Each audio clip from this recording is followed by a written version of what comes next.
Auzubillahiminash-shaytanir-rajim. Bismillahir-rahmanir-rahim. Welcome to the online class. Today we are going to start the lecture number 3 of our chapter, and this chapter name is problem solving and algorithm designing.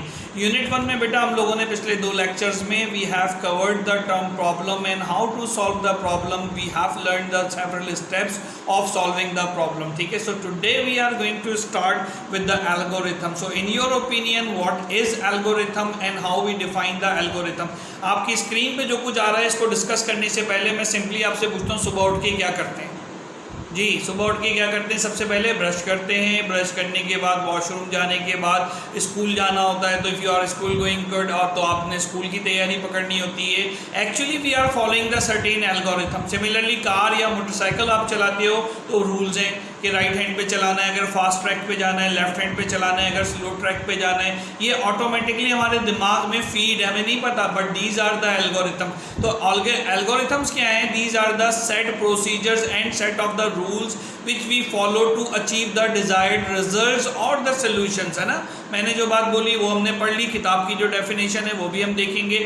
Similarly यहाँ पे लिखा हुआ है we follow the, ये देखिए we follow the, ये जो मैंने एग्जांपल दी डेली रूटीन है. इसी तरह से अम्मी जो रेसिपी के अंदर है, बिरयानी वैसे ही बननी है, मेकिंग टी वैसे ही बननी है. और आज के लेक्चर में हम चाय बना के देखेंगे. पीना नहीं है आपने वो चाय, लेकिन चाय बनाने का एल्गोरिथम ज़रूर देखेंगे. और देखेंगे किस तरह से फिर कुछ कंप्यूटर टास्क भी देखेंगे और कुछ अपनी किताब से हटकर भी एल्गोरिथम देखने की कोशिश करेंगे. ठीक है, सो एल्गोरिथम की डेफिनेशन क्या थी?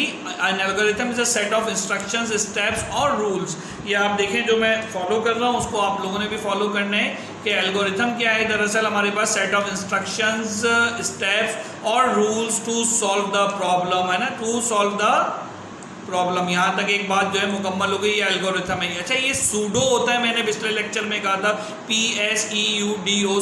सूडो के मतलब फेक होते हैं, because it is not the actual program जो कि कंप्यूटर पे रन होता है, but this is the program और set of instruction which helps the programmer to develop the program. Computer program को डेवलप करने के लिए हेल्प करता है. That is why we called it a pseudo program. सही है, ये आप अलग से अपने पास लिख लें, आपकी किताब में नजर नहीं आ रहा. ठीक है, it is a tool for solving well specific computational problem. ठीक है, ये एग्जाम्पल्स हमारे पास हो गई इसके अंदर. इन एग्जाम्पल्स के बाद आगे चलते हैं स्टेप बाय स्टेप. तो role of algorithm in problem solving. Problem solving में एल्गोरिथम का क्या रोल है? अच्छा चलो इसकी एक एग्जाम्पल ले लेते हैं. मैं स्क्रीन के ऊपर जाता हूँ और आपको मैं दिखाता हूँ एक एग्जाम्पल. उम्मीद है ये बेसिक सी एग्जाम्पल से आप समझ पाएंगे कि what sir is trying to speak. ये हम बनाते हैं कि स्क्रीन पे let suppose this is a person A और द डेस्टिनेशन ए. ये हमारे पास कौन सा डेस्टिनेशन है? ए है. इसको ए लिख देते हैं यहाँ पे. ठीक है, ये हमने ए लिख दिया. आप चाहें तो कैप्स ऑन करके लिख लें इसको. तो ये ए हमने इधर लिख दिया, ये ए हो गया. ठीक है बेटा, इसी तरीके से ये डेस्टिनेशन एक और है हमारे पास. ये डेस्टिनेशन को हम नाम दे देते हैं बी का. ठीक है, इसको क्या नाम दे दें? बी का नाम दे देते हैं. लिखिए जनाब, इसको हमने बी का नाम दे दिया. ठीक है, बी का नाम दे देते हैं. ये बी आ गया, ए से बी. अब एक साहब है जो कि कहाँ से कहाँ मूव करना चाहते हैं? बी पे मूव करना चाहते हैं. But the problem is that कि एक रास्ता ये रहा सी, एक रास्ता ये रहा डी. ठीक है, और एक रास्ता ये रहा बी. तो सबसे आसान तरीन काम तो ये है कि हम क्या करें, सबसे आसान तरीन काम क्या है, हम क्या करें कि यहाँ से यहाँ तक जो है वो मौजूद हो जाएं. यहाँ से यहाँ तक चले जाना, शॉर्टेस्ट पाथ भी यही है. तो एल्गोरिथम क्या करता है? ए से बी डायरेक्ट जाना है आपने, आप ए से बी डायरेक्ट चले जाइए. तो ये बहुत ही शॉर्टेस्ट किस्म का जो है एल्गोरिथम है. लेकिन अगर यहाँ ब्लॉकेज है, यहाँ पे अगर जो है कोई प्रॉब्लम आ रही है, ठीक है, इस प्रॉब्लम को अगर हम क्रॉस करके लिख देंगे जी ये रास्ता इस वक्त अवेलेबल नहीं है, तो एल्गोरिथम क्या बताएगा? अगला शॉर्टेस्ट सोल्यूशन. तो अगला शॉर्टेस्ट सोल्यूशन क्या है बेटा? अगला शॉर्टेस्ट सोल्यूशन ये है कि ए से पहले सी चले जाएं और फिर सी से कहाँ चले जाएं? आप बी पे चले जाएं. एक ये रास्ता है पॉसिबल. एक रास्ता क्या हो सकता है पॉसिबल कि ए से आप यहाँ पे चले जाइए, डी पे इनको नाम दे दीजिएगा, और इसी तरीके से फिर डी से आप बी चले जाएं. और मे भी पॉसिबल इस रास्ते पे भी कोई ब्लॉकेज आ रही हो आपके पास. ठीक है, इधर ब्लॉकेज आ रही है तो ए से डी, और ये भी ब्लॉकेज है, लेट सपोज ये भी ब्लॉकेज है. अब सारे रास्ते बने तो अब ये क्या करेगा? ये आपके पास यहाँ से यहाँ पे जाएगा, सॉरी इसके, हाँ यहाँ से, ठीक है, इस रास्ते से इस रास्ते तक जाएगा और फिर इस रास्ते से इस रास्ते के ऊपर जाएगा. यानी अब जो पाथ हो गया ये मेरे, इसको फॉलो करें, ये पाथ इस तरीके से बी तक पहुंच रहा है. ठीक है, चूंकि रास्ते बंद थे. तो ये एल्गोरिथम क्या कर रहा है? डिफरेंट सेट ऑफ सॉल्यूशंस को एक्सप्लेन करते हुए आपको एक ऑप्टिमल उस वक्त के हिसाब से एक ऑप्टिमल सोल्यूशन आपको दे रहा है। उम्मीद है ये बात समझ में आई होगी। तो अब यहाँ पे इसको पढ़ें कि advantage of using algorithm to solve a problem और make a decision that produce the best possible solution. क्या बात आ रही है यहाँ पे? मैंने आपसे ये नहीं कहा कि जी ओनली जो है फॉलो द सोल्यूशन, बल्कि क्या कहा, बेस्ट पॉसिबल सोल्यूशन। और पिछले केसेस में आप देखें बेस्ट पॉसिबल मिनिमम था और मिनिमम के बाद जो है आगे मजीद चीज़ें। अच्छा, ये सोल्यूशन या ये एल्गोरिथम्स कहाँ पे इस्तेमाल होते हैं? When we need a accuracy in the solution. Accuracy चाहिए। फॉर एग्जांपल एक मिसाइल है, उस मिसाइल ने कंप्यूटराइज मिसाइल है, ऑटो गाइडेड है और उसने हिट करने अपने टारगेट को, तो एक्यूरेसी चाहिए ना। तो बेस्ट एल्गोरिथम होगा जो डेस्टिनेशन पे पहुंचे। ये नहीं मारा आपने XYZ प्लेस पे और गिरा वो WFX के ऊपर, ठीक है, तो इस तरीके से पॉसिबल नहीं होगा। तो algorithm is actually facilitating the solution of a problem, ठीक है। उस प्रॉब्लम के सोल्यूशन को जो है वो हमें क्या कर रहा होता है, फैसिलिटेट कर रहा होता है, ठीक है। इसी तरीके से जो बात शुरू में कही थी, a computer programmer has design the various algorithm to create the program. बहुत सारे एल्गोरिथम बनाता है और उसकी मदद से प्रोग्राम बनाता है। ये मैंने शुरू में आपसे कहा था कि ये जो चीज़ है प्रोग्राम नहीं है, बल्कि it is a pseudo language, जाली लैंग्वेज है और इसकी मदद से कंप्यूटर प्रोग्रामर अपने प्रोग्राम को कोड करने में जो है उसको हेल्प मिलती है, ठीक है। Hello viewers, if you like our online lectures, so keep subscribe, like and share our YouTube channel. The channel link is on the screen, the NCPSS and the HSPSS online lecture. And the next one is Professor MM Mansoor Official. Okay, so role of algorithm in problem solving आपको बहुत अच्छे से समझ में आ गया। इसके बाद आगे प्रोसेस करते हैं और यहाँ पर देखिए qualities of a good algorithm. ये हमारे पास एक क्वेश्चन है पूरा कि what are the qualities of a good algorithm, ठीक है। तो पहली चीज़, पहला स्टेप, ये input and output should be defined precisely, ठीक है। बहुत ही एक्यूरेटली इनपुट और आउटपुट डिफाइन होने चाहिए। अगर ये ठीक से डिफाइन नहीं हुए तो you won't be able to get the output. For example there are 3 variables required. अब ये मैं क्या बात कर रहा हूँ इसको बस डॉक्टर की तरह हजम करें, कड़वी गोली की तरह से। 3 वेरिएबल चाहिए और आपने 2 वेरिएबल खाली डिफाइन कर दी, तो ऑफकोर्स आपका आउटपुट जनरेट नहीं होगा। Each step in the algorithm should be clear and अनएम्बिग्यूअस।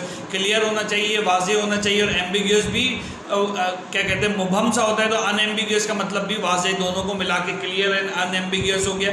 Algorithms are suppose to be most effective among many of the different ways to be solve. ऐसा कोई एल्गोरिथम जनरेट नहीं करना है जिससे आउटपुट जनरेट ही नहीं हो रहा है। आसान तरीन लफ्जों में बात ये, an algorithm should not include the computer code. क्यों? क्योंकि उसके लिए वो प्रोग्रामर प्रोग्रामिंग करेगा। तो एल्गोरिथम क्या है, should be written in such a way that it can be used in different programming language. तो सूडो लैंग्वेज में लिखना है, इंग्लिश लाइक लैंग्वेज में लिखना है, और ताकि उसको किसी भी प्रोग्रामिंग में, आप C++ पे काम कर रहे हैं, C पे काम कर रहे हैं, C# पे काम कर रहे हैं, जावा पे काम कर रहे हैं, .NET फ्रेमवर्क पे काम कर रहे हैं, ये सारे मैंने नाम लिए जिसमें से C++ आपने पढ़ना है, तो आप उस एल्गोरिथम को देख के किसी भी प्रोग्रामिंग लैंग्वेज के अंदर उसको कोड कर सकें, ठीक है।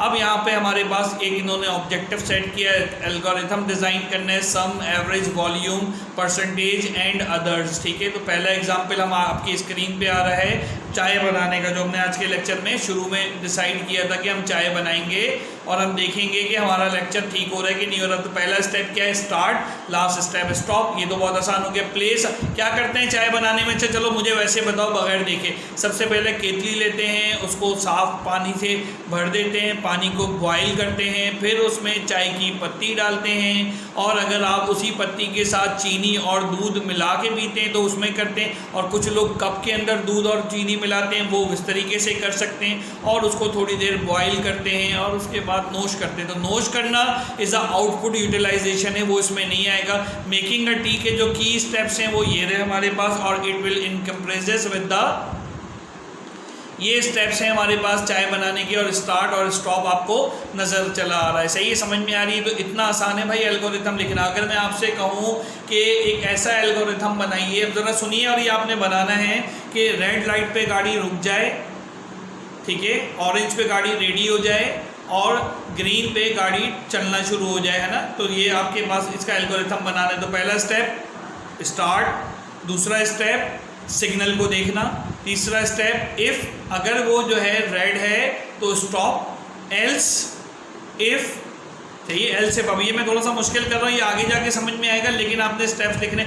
एल्स इफ क्या हो, ऑरेंज हो तो क्या करें, गेट रेडी, और एल्स अगर ग्रीन हो तो ड्राइव। ये 3 कंडीशंस हो गई और उसके बाद ख़त्म हो गया, स्टॉप कर दिया एल्गोरिथम। तो ये सिग्नल की इंडिकेशन को लेके चल रहा था। उम्मीद है ये बात समझ में आई होगी। अगला एल्गोरिथम है सम ऑफ 2 नंबर्स, ठीक है। ये आपको थोड़ा सा इसको भी बड़ा करके दिखाते हैं ताकि आपके समझ में आता रहे, ज़्यादा बड़ा नहीं करना ताकि समझ में आ जाए, ठीक है। ये इतना काफ़ी है। स्क्रीन को स्टिल करते हैं। पहला और आखिरी स्टेप वही स्टार्ट स्टॉप है।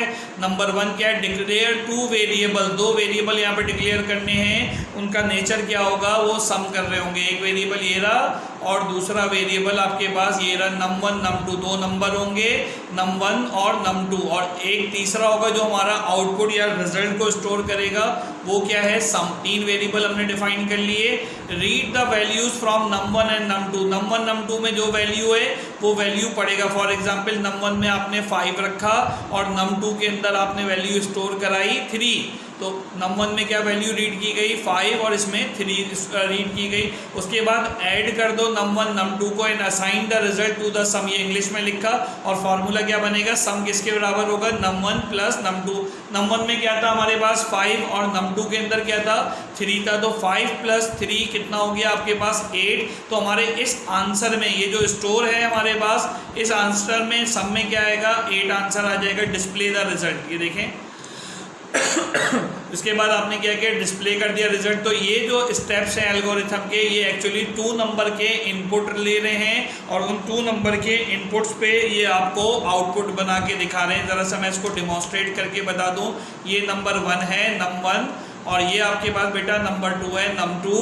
और यहाँ पे आपने जो है अभी फ्लो चार्ट पढ़ेंगे उसमें आपको समझ में भी आ जाएगा। यहाँ पे आपने पैरामीटर लिया, कौन सा पैरामीटर लिया, सम, ठीक है। तो सम का पैरामीटर ले लिया और ये क्या है आपके पास, एक ये लाइन है आपके पास, ये और ये इसमें से गुजरेंगे। They will add the things, और जब ये ऐड कर लेंगे तो ऐड करने के बाद क्या होगा जी, ऐड करने के बाद क्या होगा, यहाँ पे आउटपुट जनरेट हो जाएगा और ये आउटपुट इधर आपको बॉक्स में नज़र आएगा सम की शक्ल में। तो वो पूरा जो एल्गोरिथम है उसका फ्लो मैंने आपके सामने बना के देखा। ये num1 है, यानी यहाँ पे हमारे पास क्या, कौन सी वैल्यू आएगी, 5 ली थी हमने और यहाँ कौन सी वैल्यू थी हमारे पास 3, और इन दोनों को सम करेगा तो यहाँ पे आंसर क्या आएगा 8। बना लो भाई किसी भी तरह से करके, ठीक है। Next time pen tablet use करेंगे ताकि राइटिंग अच्छी आए। पेन टैबलेट भी एक गैजेट है इनपुट लेने के लिए, ठीक है बेटा। तो ये आपको उस एल्गोरिथम को मैंने डिमॉन्स्ट्रेट करके बताया। इसी तरह से एवरेज ऑफ 3 नंबर, तो आपको एवरेज की थ्योरी पता होनी चाहिए। क्या होगा, 3 नंबर num1 num2 num3 और उनका आंसर जिसमें आएगा वो AVG यानी एवरेज एक वेरिएबल होगा। आउटपुट के लिए एक वेरिएबल है, अगर एक सिंगल आउटपुट है और जितने इनपुट है उतने वेरिएबल ले लिए। शुरू में हमने कहा था इनपुट आउटपुट प्रिसाइजली डिफाइन होने चाहिए। तीनों वैल्यू को ले लिया, तीनों का सम निकाला और उसको टोटल से डिवाइड कर दिया। 3 नंबर थे तो 3 से डिवाइड कर दिया, यू विल गेट द सम। तो easily you can get the average. Average आते हैं ना, 5 नंबर का सम लेना है आपने, यही प्रोग्राम लिखना है, but for the 5 number num1 num2 num3 num4 and num5, और उसका आंसर आपने एवरेज में स्टोर कराना है। उम्मीद है ये बात समझ में आपको आ रही होगी। इसको आगे लेके चलते हैं, ठीक है। अब वॉल्यूम निकालना है एक बॉक्स का। तो वॉल्यूम के लिए बेटा में क्या क्या चीज़ों की ज़रूरत होती है, मैं ज़रा आपको डायग्राम अगर बना के दिखाऊं तो आपको नज़र आएगा किसी भी जो है वॉल्यूम के लिए। ये देखिए, मैं एक पहले क्यूब बना लेता हूँ। एक क्यूब बना लेते हैं, यहाँ पे एक ये ले लिया हमने और एक ये ले लिया। बड़ी अच्छी सी डायग्राम बन जाएगी उम्मीद अल्लाह की ज़ात से। ये हमने इनको जोड़ना शुरू कर दिया, 3 डायमेंशन बन जाएगा, ठीक है। लाइव पढ़ने का मज़ा ही अलग होता है ना। ये हो गया, ये भी हो गया इसके अंदर, और इसका हमें इस क्यूब का वॉल्यूम निकालना है। 3D हो गया ये, ठीक है। ये हिस्सा क्या है इसका, ये लेंथ है ना, ये लेंथ है, ये इसकी चौड़ाई है, लिहाजा इसको हम ब्रेथ का नाम दे दें। और ये इसकी हाइट है तो इसको हम किसका नाम दे दें, एच का नाम दे दें, हाइट का नाम दे दें। तो किसी भी इसका वॉल्यूम किसके बराबर होता है, वॉल्यूम बराबर होता है बेटा किसके बराबर होता है, volume should be equal to length multiply by breadth multiply by height, ठीक है, तीनों को। तो अब आप खुद बताइए इसके एल्गोरिथम में इनपुट क्या है हमारे पास। इनपुट एक लेंथ होगा, एक ब्रेथ होगा और एक हाइट होगा। जब आपने ये लेंथ ब्रेथ और हाइट ले ली इनपुट, और वॉल्यूम क्या होगा, आउटपुट होगा। इन तीनों को मल्टीप्लाई करके उसका आंसर किस में स्टोर करा लेना है हमने, वॉल्यूम में करा लेना है। एल्गोरिथम तैयार है। चलते हैं ज़रा देखते हैं वहाँ पर ये स्टेप लिखे कि नहीं लिखे इन्होंने। चलें जी, देखें क्या कह रहा है। Declare the variable length, width और हाइट एंड वॉल्यूम। 3 इनपुट ले लिए, एक आउटपुट ले लिया। Read the value length width and height, तीनों की वैल्यू रीड कर ली और तीनों को आपस में मल्टीप्लाई करा लिया, वॉल्यूम में स्टोर करा लिया और आखिर में डिस्प्ले कराना ना बोले।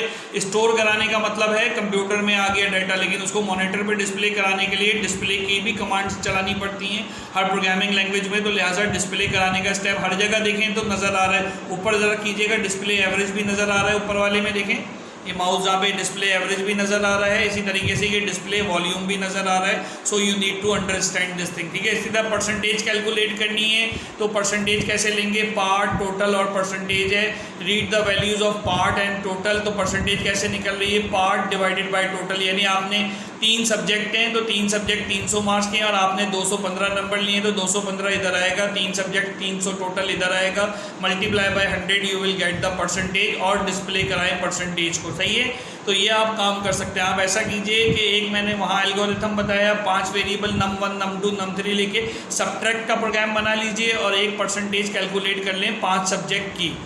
थोड़ा सा बड़ा बनेगा लेकिन 5 सब्जेक्ट की बनेगा। उसमें पहले क्या बनेगा, पहले आप 5 सब्जेक्ट लें, 1 2 यानी ए सब बी सब सी सब डी सब ई, सही है। 5 सब्जेक्ट्स ले लिए, फिर उनका सम ले लिया, वो सम जो है पार्ट आ जाएगा, सही है। और टोटल कितना था, वो 5 सब्जेक्ट थे तो हर सब्जेक्ट अगर 100 नंबर का है तो टोटल आ गया बेटा 100। तो फिर उस टोटल को, पार्ट को टोटल से डिवाइड करा के 100 से मल्टीप्लाई कर लेंगे, you will get the percentage और आखिर में उसको डिस्प्ले करा लेंगे। तो यहाँ तक उम्मीद है बहुत मज़ा आया होगा। ये कुछ इंटरेस्टिंग सा लेक्चर था हमारे पास एल्गोरिथम का। दिस एल्गोरिथम इज़ डन, तो आपके क्वेश्चंस भी मैं साथ साथ पॉपअप करता चला गया हूँ। एल्गोरिथम क्या होता है, good qualities of algorithm, write the algorithm for the 5 variable, sum और सबट्रैक्ट का एल्गोरिथम लिखना है, परसेंटेज का एल्गोरिथम लिखना है। लेक्चर दोबारा से सुनिएगा, मैं आखिर में सिर्फ रिवाइज करते हुए जा रहा हूँ, तो आखिर की बात को सिर्फ फोकस नहीं करना है बल्कि पूरे लेक्चर्स को फोकस करना है। अगले लेक्चर में इंशाल्लाह मुलाकात होगी जो कि फ्लो चार्ट से मुताल्लिक है। उम्मीद है कि आप लोग उसमें भी प्रेजेंट और इसी तवज्जो के साथ देखेंगे। Take care of yourself, अल्लाह हाफ़िज़।